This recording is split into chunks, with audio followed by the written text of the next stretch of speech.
Hello friends, welcome to quick revision point. My name is Raksha Srivastava. Friends, आज हम UGC NET paper first में assessment and evaluation से friend question को discuss करेंगे। एक वीडियो हम असेसमेंट एंड इवैल्यूएशन पे फ्रेंड अपलोड कर चुके हैं आकलन और मूल्यांकन से। आज ये दूसरा वीडियो है फ्रेंड, जो आने वाले एग्ज़ाम के लिए, यूजीसी नेट एग्ज़ाम के लिए इम्पोर्टेंट रहेगा। तो चलिए स्टार्ट करते हैं। फर्स्ट क्वेश्चन क्या है? फर्स्ट क्वेश्चन है कि मूल्यांकन का मुख्य उद्देश्य क्या होना चाहिए। मूल्यांकन का मुख्य उद्देश्य क्या होना चाहिए? फर्स्ट है प्रदर्शन के आधार पर विद्यार्थियों का नामीकरण करना।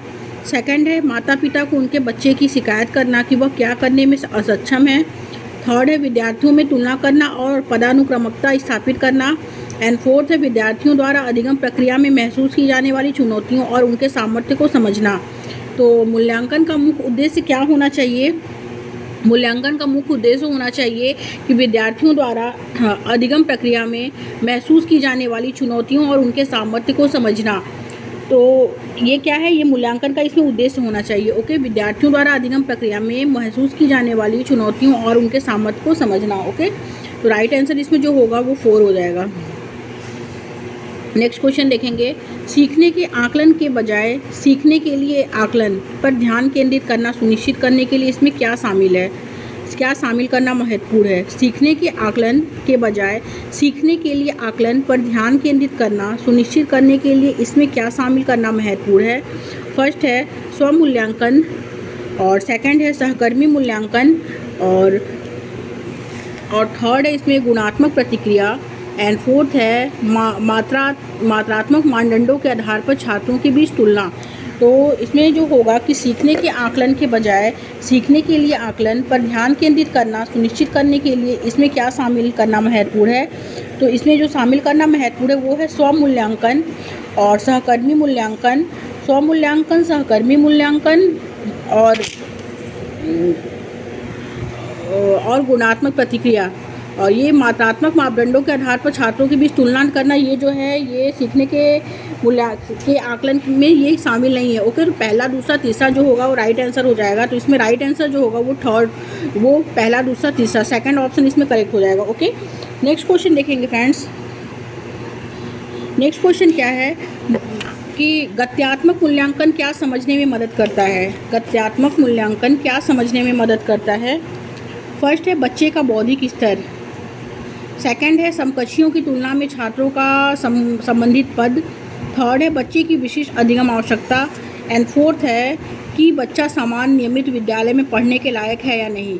तो गत्यात्मक मूल्यांकन जो होता है, डायनेमिक असेसमेंट जो होता है, वो क्या समझने में मदद करता है? वो बच्चों की विशिष्ट अधिगम आवश्यकता को, the specific learning needs of a child, the specific learning need of a child, बच्चों की विशिष्ट गत्यात्मक अधिगम आवश्यकता को समझने में क्या करता है? मदद करता है। ओके, जो गत्यात्मक मूल्यांकन यानी डायनेमिक असेसमेंट होता है। तो राइट आंसर जो इसमें होगा वो थर्ड हो जाएगा। नेक्स्ट क्वेश्चन देखेंगे। नेक्स्ट क्वेश्चन है कि बच्चों के मूल्यांकन के बारे में निम्नलिखित में से कौन सा कथन सही नहीं है? बच्चों के मूल्यांकन के बारे में निम्नलिखित में से कौन सा कथन सही नहीं है? फर्स्ट है मूल्यांकन का प्रयोग सीखने को सुसाध्य करने के लिए किया जाना चाहिए तथा इसमें विविध तरीकों को शामिल करना चाहिए। सेकंड है मूल्यांकन हमेशा शिक्षण अधिगम से अलग गतिविधि के रूप में किया जाना चाहिए। थर्ड है मूल्यांकन को शिक्षक को अपनी शिक्षा शास्त्रीय गतिविधियों पर मनन करने के लिए मौके देने चाहिए। एंड फोर्थ है मूल्यांकन को संज्ञानात्मक, शारीरिक और मनोवैज्ञानिक क्षेत्रों पर ध्यान केंद्रित करना चाहिए। तो राइट आंसर जो इसमें होगा कि बच्चों के मूल्यांकन के बारे में निम्नलिखित में से कौन सा कथन सही नहीं है? तो वो है कि मूल्यांकन जो है हमेशा शिक्षण अधिगम से अलग गतिविधि के रूप में किया जाना चाहिए। ओके, तो राइट आंसर जो इसमें होगा वो सेकंड हो जाएगा। नेक्स्ट क्वेश्चन देखेंगे। निम्नलिखित में से कौन सा प्रश्न विश्लेषण व मूल्यांकन जैसी उच्चतर संज्ञानात्मक कौशल का आकलन करता है? निम्नलिखित में से कौन सा प्रश्न जो है विश्लेषण व मूल्यांकन जैसी उच्चतर संज्ञानात्मक कौशल का आकलन करता है? मतलब which of the following question test higher order thinking skills such as analysis and evaluation. तो फर्स्ट है इसमें what difference do you find between private and public health service in your area and why. Second है what does the civil rights acts of 1964 state. Third है how many states are there in India, and fourth है how are the member of legislative assembly elected. तो निम्नलिखित में से कौन सा प्रश्न विश्लेषण व मूल्यांकन जैसी उच्चतर संज्ञानात्मक कौशल का आकलन करता है?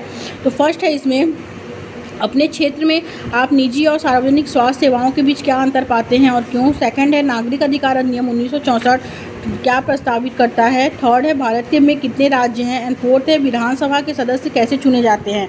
तो करेक्ट आंसर जो इसमें होगा कि निम्नलिखित में से कौन सा प्रश्न जो है विश्लेषण व मूल्यांकन जैसी उच्चतर संज्ञानात्मक कौशल का आकलन करता है? तो वो है अपने क्षेत्र में आप निजी और सार्वजनिक स्वास्थ्य सेवाओं के बीच क्या अंतर पाते हैं, करेक्ट है।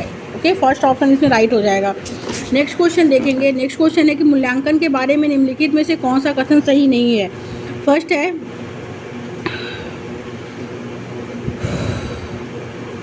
है सीखने के लिए मूल्यांकन सीखने सिखाने की प्रक्रिया के पहले, दौरान व बाद में होता है।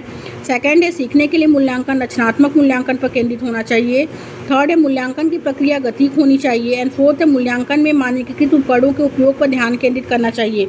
तो मूल्यांकन के बारे में जो निम्नलिखित में से कौन सा कथन सही नहीं है? तो वो है मूल्यांकन में मानकीकृत उपकरणों के उपयोग पर ध्यान केंद्रित करना चाहिए। तो मानकीकृत क्या है फ्रेंड? ये निगेटिव वर्ड है। ओके, और क्वेश्चन भी निगेटिव पूछा है कि मूल्यांकन के बारे में निम्नलिखित में से कौन सा कथन सही नहीं है? तो यही है कि मूल्यांकन में मानकीकृत उपकरणों के उपयोग पर ध्यान केंद्रित करना चाहिए। तो ये गलत है, ध्यान केंद्रित नहीं करना चाहिए। तो ये नहीं पूछा है, तो राइट आंसर इसमें 4 हो जाएगा फ्रेंड। नेक्स्ट क्वेश्चन देखेंगे। शिक्षकों को बच्चों के मूल्यांकन का विवरण उनके अभिभावकों को देना चाहिए, जिससे अभिभावकों को अपने बच्चों की पहचान कर उसे सही ढंग से नामांकित कर पाएँ, मंदबुद्धि, बुद्धिमान और इत्यादि। और सेकंड है अभिभावकों को अपने बच्चों के सीखने क्या और कैसे के बारे में समझ बन सके। थर्ड है अभिभावक जान पाएँ कि उनका बच्चा क्या नहीं कर सकता है। एंड फोर्थ है अभिभावक अपने बच्चे की तुलना कक्षा के बाकी बच्चों से कर पाएँ।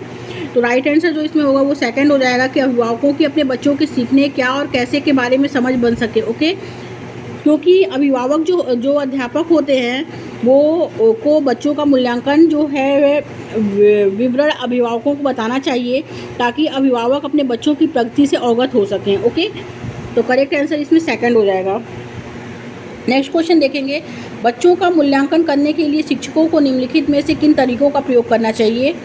फर्स्ट है समूह में कार्य। सेकंड है इसमें कक्षा में भागीदारी। थर्ड है पोर्टफोलियो। एंड फोर्थ है प्रस्तुतिकरण। तो पहला, दूसरा, तीसरा, चौथा राइट हो जाएगा। क्यों? और इसमें तो राइट आंसर 4 हो जाएगा, क्योंकि अध्यापक जो होते हैं विभिन्न तरीकों से आकलन करके बच्चे के हर पक्ष की जानकारी क्या करते हैं, एकत्रित करते हैं। ओके, तो राइट आंसर इसमें 4 हो जाएगा। नेक्स्ट क्वेश्चन देखेंगे। नेक्स्ट क्वेश्चन क्या है? बच्चों के कार्य में त्रुटियाँ जो होती हैं, त्रुटियों को फर्स्ट दूसरों के समझ उनकी बौद्धिक निम्नता तुच्छता दर्शाती है। सेकंड है आवश्यक रूप से शिक्षक की तैयारी में कमी को दर्शाती है।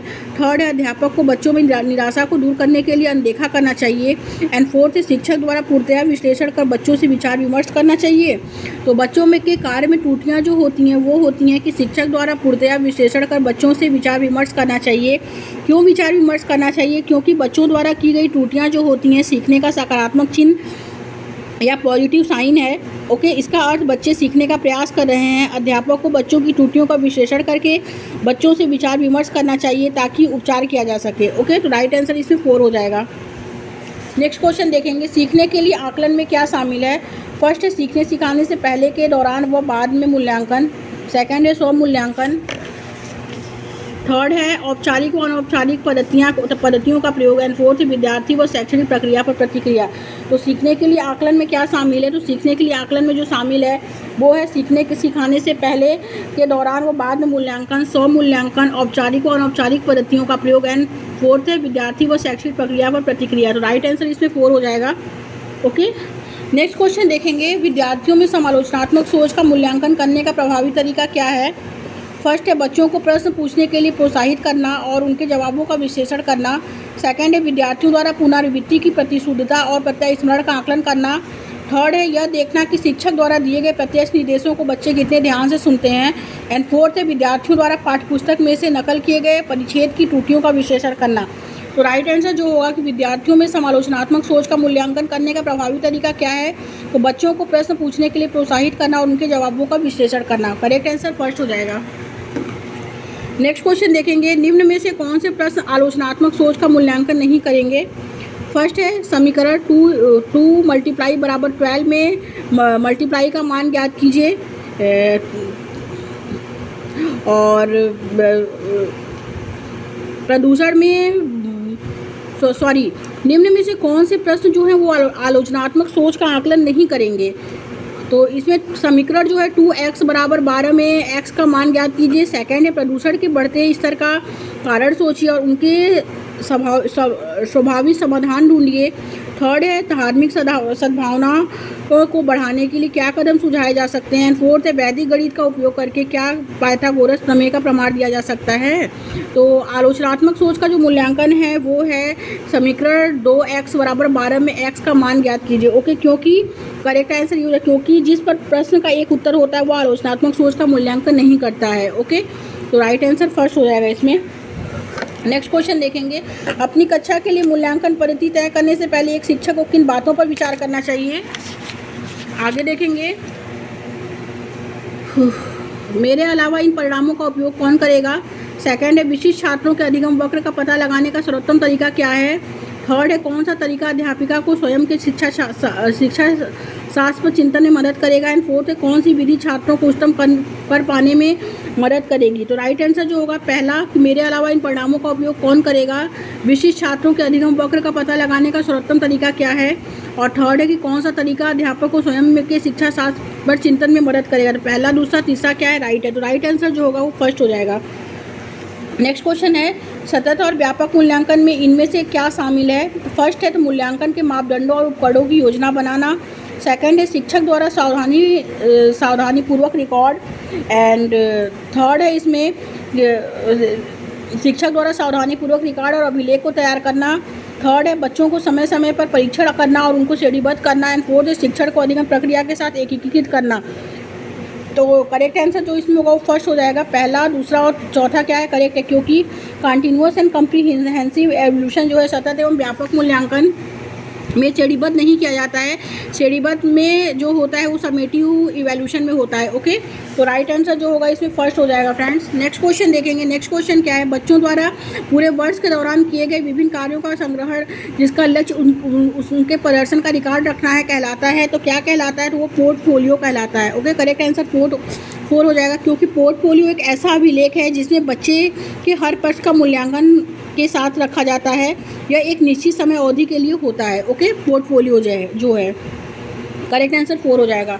नेक्स्ट क्वेश्चन देखेंगे। नेक्स्ट क्वेश्चन है, निम्न में से कौन सा मानदंड निर्देशित आकलन है। फर्स्ट है अधिगम के निम्नतम स्तर को मानक निर्धारित करने वाला परीक्षण। सेकंड है सततमकता को आकलन आधार मानने वाला परीक्षण। थर्ड है जेड स्कोर को आकलन आधार मानने वाला परीक्षण। एंड फोर्थ वह परीक्षण जो विद्यार्थियों को क्रम प्रदान करे। तो निम्न में से कौन सा मानदंड जो है वो निर्देशित आकलन है। तो इसमें करेक्ट आंसर फर्स्ट हो जाएगा कि अधिगम के निम्नतम स्तर को मानक निर्धारित करने वाला परीक्षण होता है। ओके, क्योंकि ये मानक संदर्भी जो परीक्षण होता है में बच्चों की तुलना निर्धारित मानक या उद्देश्यों से की जाती है। जैसे सीटेट में बच्चे का निर्धारित मानक 90 मार्क्स है तो बच्चे देखते हैं कि 90 से ऊपर है या नीचे। ओके, तो ये होता है मानक निर्देशित आकलन। तो राइट आंसर इसमें जो होगा वो फर्स्ट हो जाएगा फ्रेंड्स। नेक्स्ट क्वेश्चन देखेंगे। नेक्स्ट क्वेश्चन क्या है, नेक्स्ट क्वेश्चन है निम्नलिखित में से कौन सी पोर्टफोलियो की विशेषता नहीं है। तो जो नहीं है वो पूछा है इसमें कि कौन सी पोर्टफोलियो की विशेषता नहीं है। तो वो है इसमें पोर्टफोलियो समय विशेष के दौरान किए गए कार्यों को संकलित करता है और विकासात्मक परिवर्तनों पर प्रकाश डालते हैं। तो गलत है। पोर्टफोलियो विद्यार्थी को विकल्प करने, संग्रह करने और मूल्यांकन करने में संलग्न करते हैं, ये भी गलत है। थर्ड क्या है, पोर्टफोलियो विद्यार्थी को स्वयं की अधिगम प्रगति के आकलन में संलग्न करके स्वनियमितता को समुन्नत करते हैं, ये भी गलत। और फोर्थ है पोर्टफोलियो में असंबद्ध परीक्षण और क्विज होते हैं और अधिगम के उत्पाद को सुनिश्चित करते हैं। तो ये करेक्ट है, क्योंकि पोर्टफोलियो में स्व मूल्यांकन नहीं होता है और आकलन अध्यापक करता है। ओके, तो राइट आंसर 4 हो जाएगा। Thank you friends.